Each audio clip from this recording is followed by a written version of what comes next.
মেঘলা, আপনি জানেন যে বরিশাল বিশ্ববিদ্যালয়ের শিক্ষকদের যে টানা ধর্মঘট, বিশেষ করে পদোন্নতির দাবিতে যে কমপ্লিট শাটডাউন ঘোষণা করায় যে বিশ্ববিদ্যালয়ে অচলাবস্থার সৃষ্টি হয়েছে, একই সঙ্গে কিন্তু কর্মকর্তারাও এর সঙ্গে যুক্ত হয়েছে। ফলে বরিশাল বিশ্ববিদ্যালয় যদি আমরা বলি এখন একটি বিরান ভূমিতে পরিণত হয়েছে।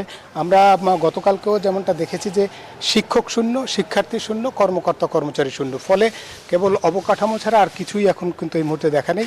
এবং ক্লাসরুমগুলোতে তালাবদ্ধ, অফিসার যে কক্ষগুলো সেগুলোও তালাবদ্ধ, শিক্ষকদের কক্ষগুলো তালাবদ্ধ এখন আছে। তবে 10টার পরে কেউ কেউ হয়তো আসেন, তারা এসে যদিও গতকালকে তারা বলছিলেন যে ডিন যত সেসব অনুষদের ডিন আছে তারা পদত্যাগ করবেন, একই সঙ্গে বিভাগীয় চেয়ারম্যানরাও পদত্যাগ করবার কথা ছিল। এখন পর্যন্ত সেই অবস্থা নেই। অন্যদিকে বরিশাল বিশ্ববিদ্যালয়ের যে উপাচার্য, তিনি এই মুহূর্তে কিন্তু ক্যাম্পাসে নেই, তাকে অবাঞ্ছিত ঘোষণা করেছেন। তিনি, আমরা জানতে পেরেছি, তিনি বর্তমানে ঢাকায় অবস্থান করছেন।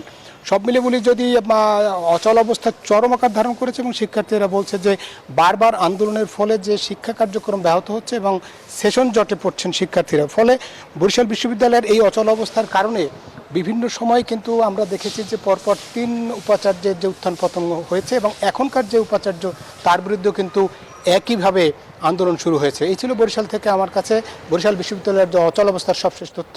ফিরছি স্টুডিওতে। 200-র বেশি সার্ভিস ও ফিচারে লেনদেনের সব বিকাশ অ্যাপে সম্ভব।